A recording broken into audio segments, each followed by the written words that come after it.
We're now going to look at charges moving in magnetic and electric fields, and to do that we first of all need to refer back to subtopic 5.4, which is magnetic effects of electric currents. And the reason why we need to refer back to that subtopic is that we're looking for now what happens when a charge moves through, whether it's a magnetic field or an electric field, the forces that are involved. And what we saw in that particular case is that a charged particle moving in a magnetic field is going to experience a force.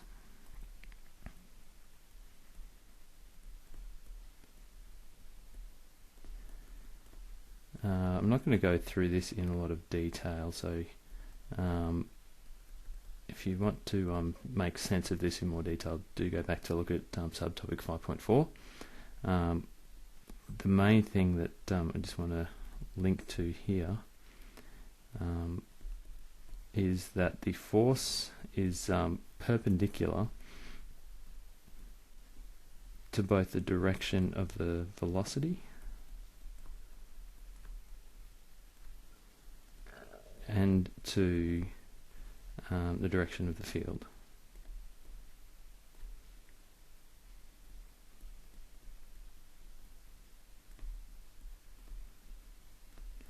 And the equation for that, the force is equal to, we'll use a subscript B there to indicate it's a magnetic force, B for magnetic field.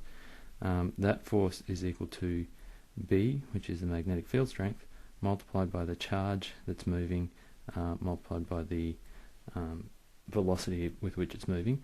We also have a sine theta term there that if you look in the data booklet, it's important to refer to. Here we'll deal with theta being 90 degrees, sine of 90 is 1, and so we end up with F equals BQV. So ultimately we'll just ignore that, that particular term in this particular scenario. Now, just a quick diagram to represent what's happening in this case. So imagine we have our magnetic field, and those crosses indicating that the magnetic field is directed into the page.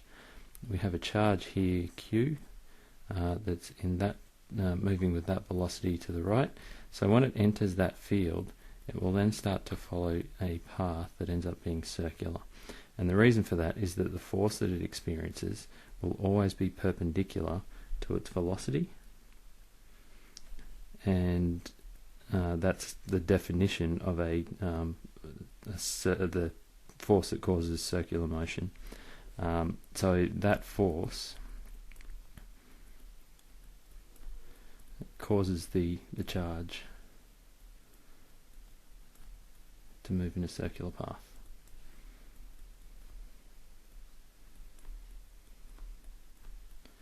And there is a unit all on its own, that is unit 6, and so when we get to unit 6 we'll go through those ideas of circular motion in more detail. But for the moment, all we need to be aware of is that equation F equals BQV, and just being aware of that path that the charge will move through. So that's for a uniform magnetic field. Let's now have a look at a charge moving through a uniform electric field. So for a charge moving through a uniform electric field, it's slightly different.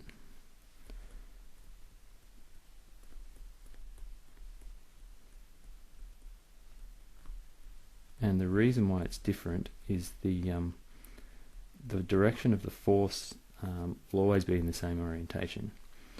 So the force, and that basically comes back to the definition of an electric field line, the force is always in the direction of the field.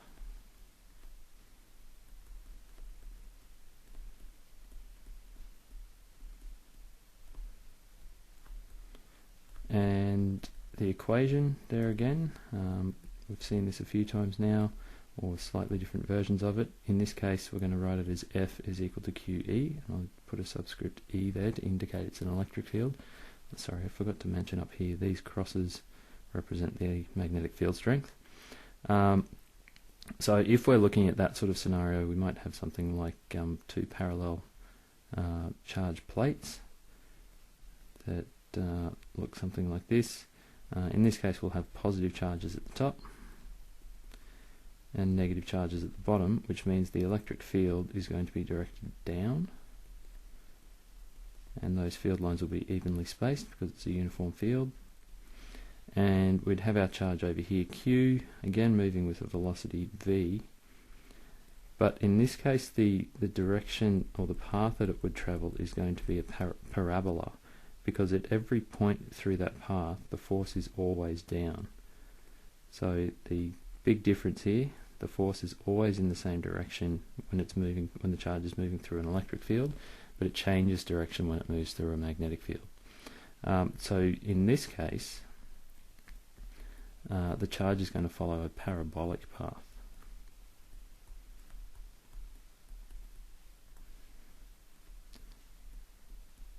And the other situation that we have seen where an object follows a parabolic path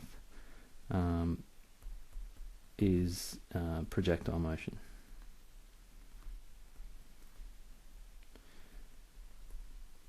And in the case of projectile motion, the direction of the force is always down due to the fact that the force acting on the object is only due to gravity pulling it back down, so similar sort of application there. So we've got these two situations where a force can be exerted on an object. What we're now going to do is actually combine them. So combining those two scenarios is where things start to become useful. So I'm going to reproduce both of those diagrams, but effectively overlap them. So we're still going to have our positive charges, a positively charged plate here, and we're going to have our negatively charged plate underneath it. But at the same time as having that electric field, we're also going to have a magnetic field, and I'll just change colours here just to make it a little bit easier to see. So we're going to have a magnetic field as indicated by those blue crosses in the same region, but now they're oriented in such a way that this charge, as it starts to move through with velocity v, is going to experience two forces. So as it comes through, it's going to experience a magnetic force that's going to initially try to pull it up. So let's call that one FB. But at the same time, it's also going to experience an electric force that's going to pull it down. The critical thing here is that if the magnitude of those two forces is the same,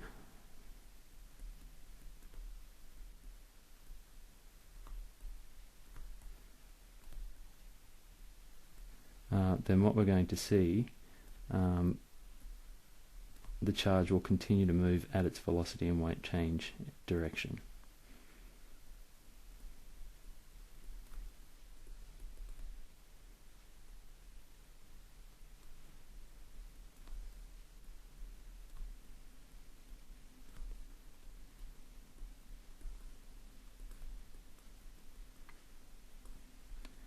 And that's useful because we now have a situation where we're basically looking at a situation of Newton's first law. So there's no unbalanced forces on that object, and so it will maintain its state of motion being constant velocity. So if those two forces are the same, then this object will, this charge will travel through in a straight line.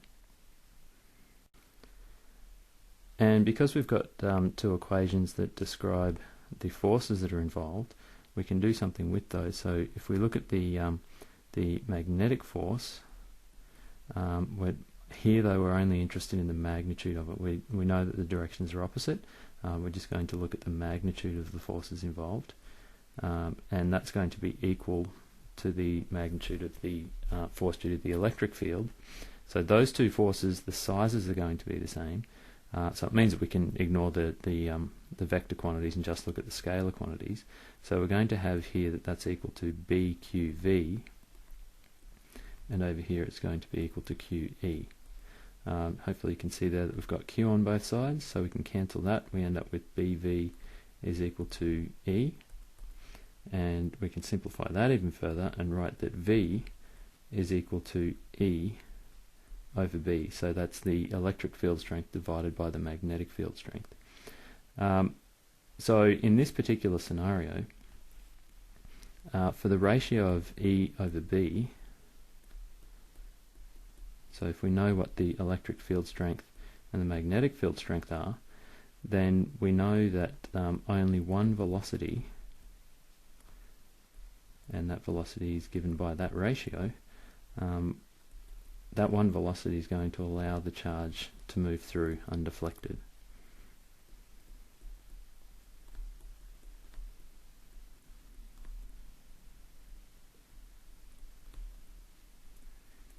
So we've basically now got a situation where we have what's known as a velocity selector. The reason for that is that what we can say in that situation is that if the charge moving slower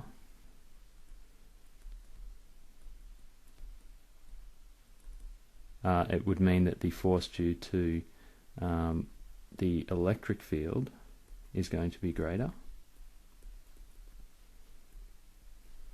So in that case, in our diagram that we had above, if the electric force is greater, then it means it's going to start to be deflected downwards.